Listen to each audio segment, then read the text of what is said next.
infusion of positive energy into the lives of single Latter-day Saints everywhere. This is Joy in the Journey Radio. And welcome back, peeps, to the wonderful, splendiferous, joyous episode of Joy in the Journey Radio. Today, we're going to be broadcasting episode number 326. And I'm calling this program, You Have an Income Problem. Because you do. Or at least most of you do. In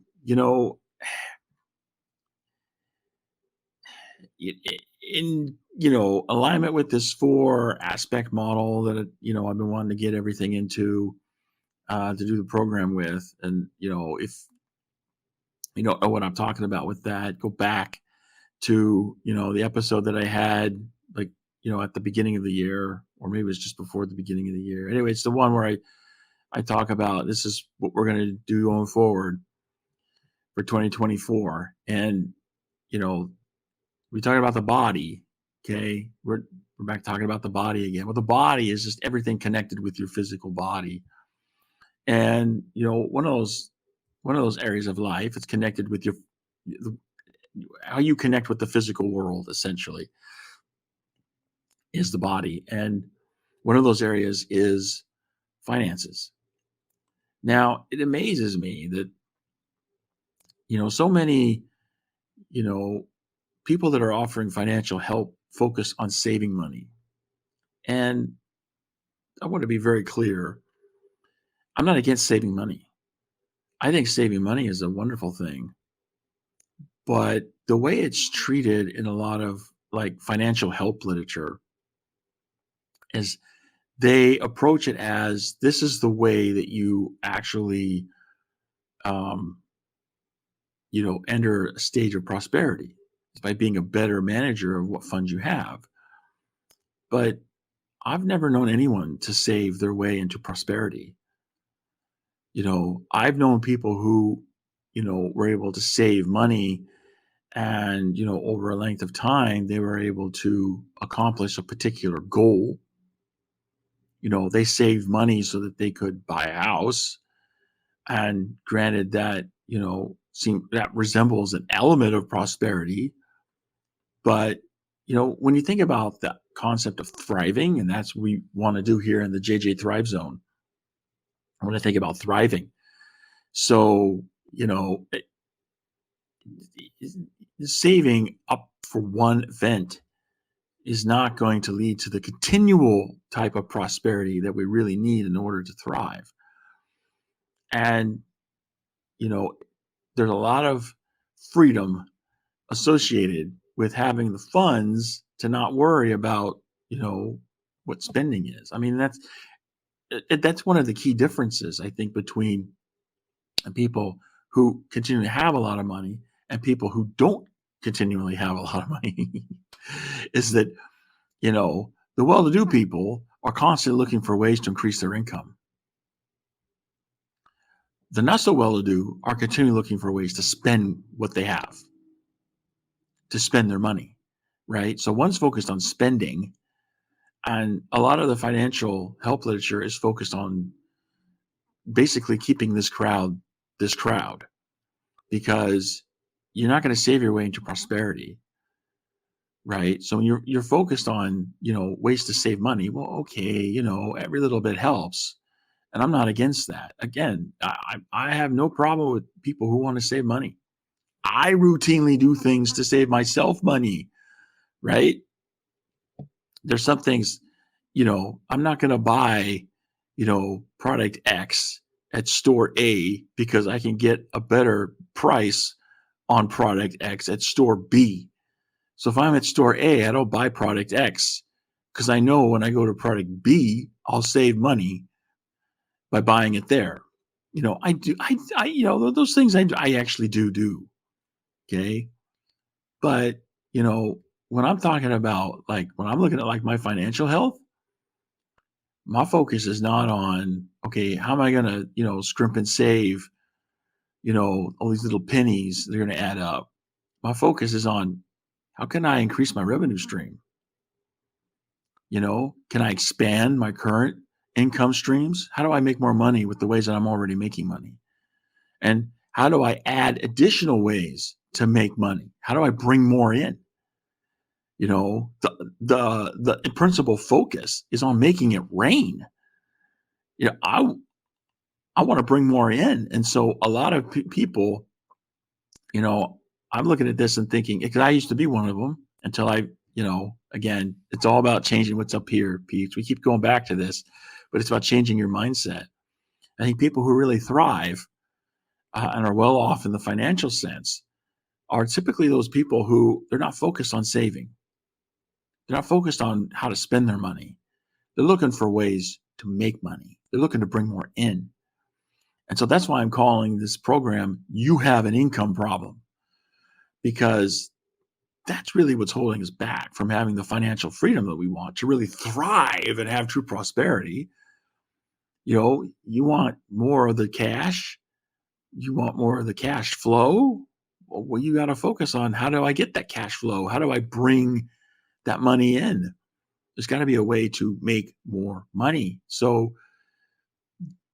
the focus, I think, of our, working efforts when it comes to like our finances, it's great that you want to, save money here and there. Honestly, you put a lot of effort into saving, a few pennies here and a few pennies there. I remember my mother was always about clipping coupons and saving money, and made her feel so good. But then again, my mother was raised on a farm by parents who were farming during the Great Depression. So, I don't blame my mother at all for having a scarcity mentality, because that's the environment she came out of, and so, I totally understand, because I grew up with that mindset of, we don't have enough, we can't afford it.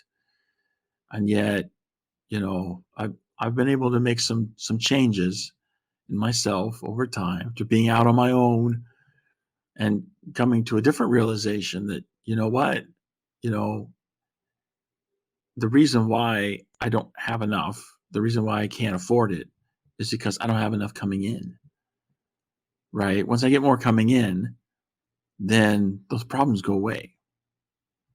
I saw that really clearly. I mean, after I graduated from college and started, embarking on my professional career, my professional training, I'm an engineer. And, once I started, getting that career up and going and started, increasing my income. And I actually saw, as I changed jobs, that's the best way to, increase your income, is to get a new job, because you can negotiate a much higher compensation package with a new position than you can with a current one.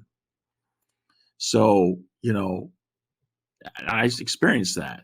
I experienced that firsthand. And, the financial freedom that I had, where a lot of my money worries were just non-existent.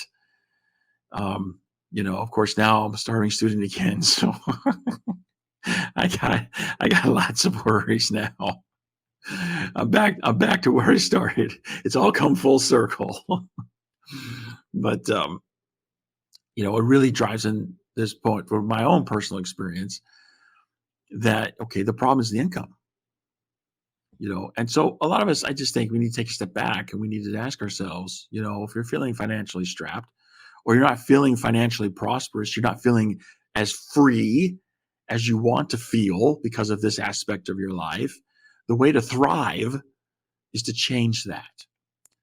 And, the changes that you need to make, I don't know what they are. I mean, I can give you some options to consider. And I certainly think you should consult with the Lord, partner with Him to learn, which option is going to be best for you. But I mean, the first thing that, I would recommend is what I was just saying a moment ago. If you want to increase your income, you have a job. So the best way to do that is get a new job. Get a new job in the same field with a different employer. And, that, because you're going to negotiate compensation and say, I want more money. Now, one of two things could happen with this. Like and this of course is all contingent on you being a good worker. If your employer is looking for a reason to hire you, this is going to backfire on you spectacularly. But, if you're a good worker, you know, um, I would start by approaching current management and saying, hey, you know, um, I'd like to talk about, getting better compensated for the work that I do.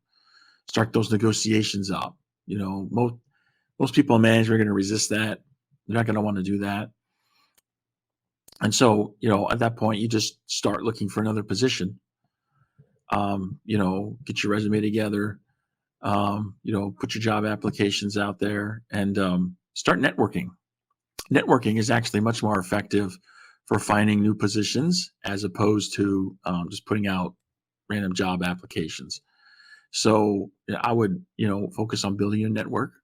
Every once in a while, drop a line to your boss about, hey, I met this person who works at this company, and here's what they do, and so you're basically hinting at, yeah, if you're not going to give me the money, then I'm going to go look for it somewhere else. And you may find that your boss comes back to you after a while. He gets the message, or she gets the message, and comes back to you with, saying, we really want to keep you, so we're willing to give you this. Hey, and if that's acceptable to you, then hey, go for it. If not, then try to find another job in your field. So that's taking the perspective of taking an income stream that you already have and expanding it, growing it, right? So that's one option that you have, right? The other options you have, you don't want to expand an existing income stream, then you need to create a new one. And I think the best way to do this is just starting with some type of side gig. And there's so many different things that you could do as like a side gig. There's so much online that talks about this. I think, it would be good for us to take, there's some good books in this field. I think it would be a good idea to take one of them and queue it up for book club so that we spend, a future episode talking about one of these books. I think that would be very helpful. So I'll definitely put that on the docket. But you don't have to wait for us to come out with the program. I mean, you could just, go online and search the internet for your own information on different options for side gigs. There's so many people who've written so much about it. And, become an entrepreneur and, start up your own little side business. Some people call it a side hustle because in order to make a go of it, you got to hustle.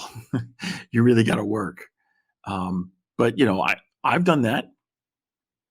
I took the statistics course materials that I prepared and I refashioned them.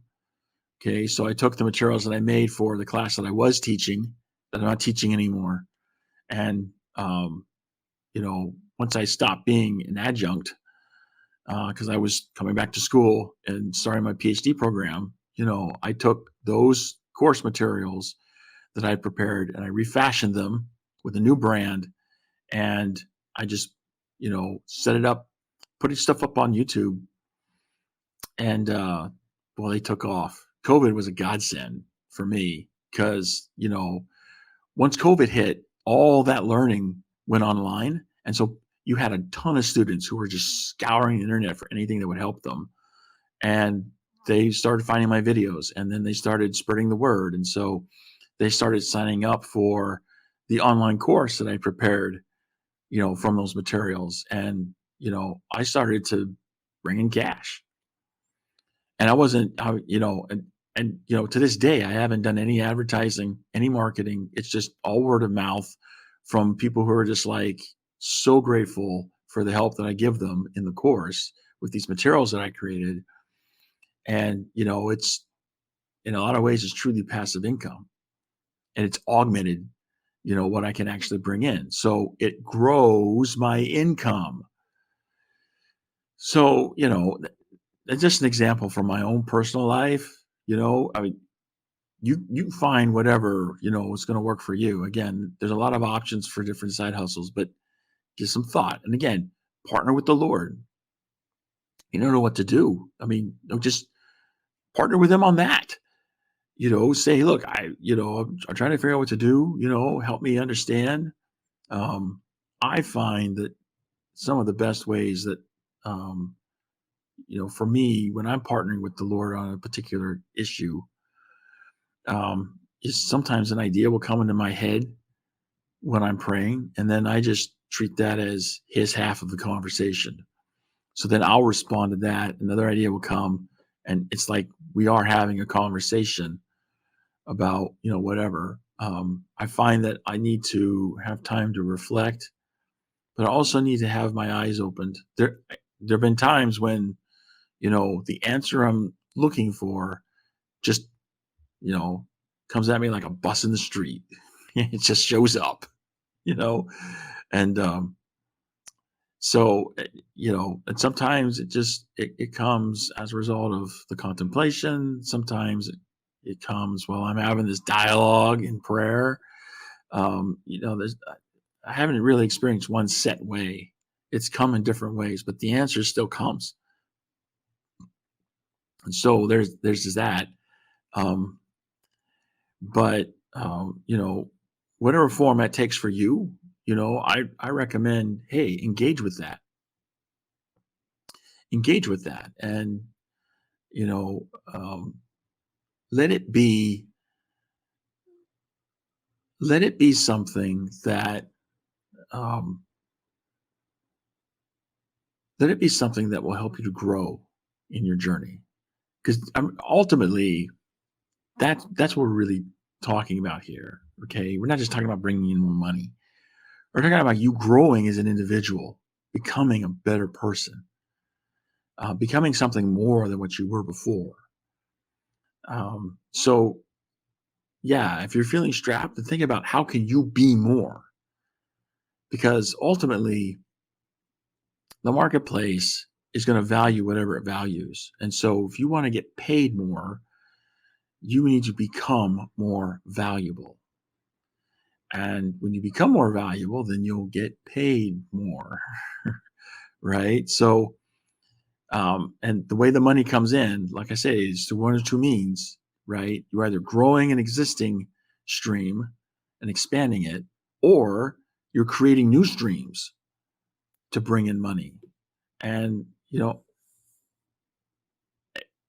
these things aren't going to come overnight. It's going to come, bit by bit. But as we've said, time and again here on the program, success is the accumulation of small daily victories. So, whatever you need to do today, to get your plan together, and then, every day do your little bit to contribute to that. And over time, you'll start to see some growth and some aggregation, some positive movement. But, that's essentially where that's going to go. So, I think most of us have an income problem because we're not focused on the right thing, right? We need to be focused on, what money's coming in, and we need to focus our efforts on that and worry less about that. Don't get me wrong. I'm not against saving, but I don't think that should be like the primary focus when we're talking about our own personal finance. Our personal finance focus needs to be on how do I bring more in? What can I do to bring more in? And generally, that means providing more value in some way or fashion. Because if you're growing an existing income stream, the way that's done is by providing more value to the people in that income stream, right? And if you're going to grow a new income stream, well, then you've got to provide new value to that. Now, the best new income streams to start and create are the ones that are generated from what you already have. They're related to what you're already doing. So think about that. The example I gave for my own personal life is a great example of that. I took what I had already put together for something I was already doing, which is teaching a class, and I rebranded it and reformatted it so that I could use it to the new income stream that then started generating additional money and coming in. And I got to tell you, peeps, it's been a beautiful thing to look at my bank statement every month and see that for every day of the month, there's a little bit of money that comes in every day. And to think that I didn't actually do anything in that past month to generate any of that. I'm leveraging work that I've done like years ago to get money today. So, that's been the most beautiful part of this whole thing for me. So, again, most of us have an income problem. And so the way to solve that is focus on expanding an existing stream or creating a new one, or some combination of the two. Nothing says it has to be mutually exclusive. I mean, you can attack both at the same time. I think you want to put the bulk of your effort toward one and not the other. Because if you try to split things evenly amongst the different things, you may not be putting enough effort into either one to get the result that you want. So I would, if you're going to do more than one at the same time, I would say one should get the primary focus. But, we need to get our minds right around, the real financial success is going to come through growing your income and finding new ways to bring money in. So hopefully that helped you, peeps. And again, I wish I had a co-host to beat ideas back and forth with on this. So if you're interested in coming on the program to discuss all these issues by which Latter-day Saint singles can thrive, then, go to jointhejourneyradio.com/contact, fill out a contact form, put it in. We'll take a look at that. If you want to just, discuss this in the comment section, below, leave a comment, and, let's get some discussion going, because that's what's really going to provide real benefit to Latter-day Saint singles everywhere. That's all I got for this week, peeps. So come back next week for another wonderful, splendiferous, joyous episode of Join the Journey Radio. And until then, this is your host reminding you there is joy to be had all along your journey. Take that joy and journey on.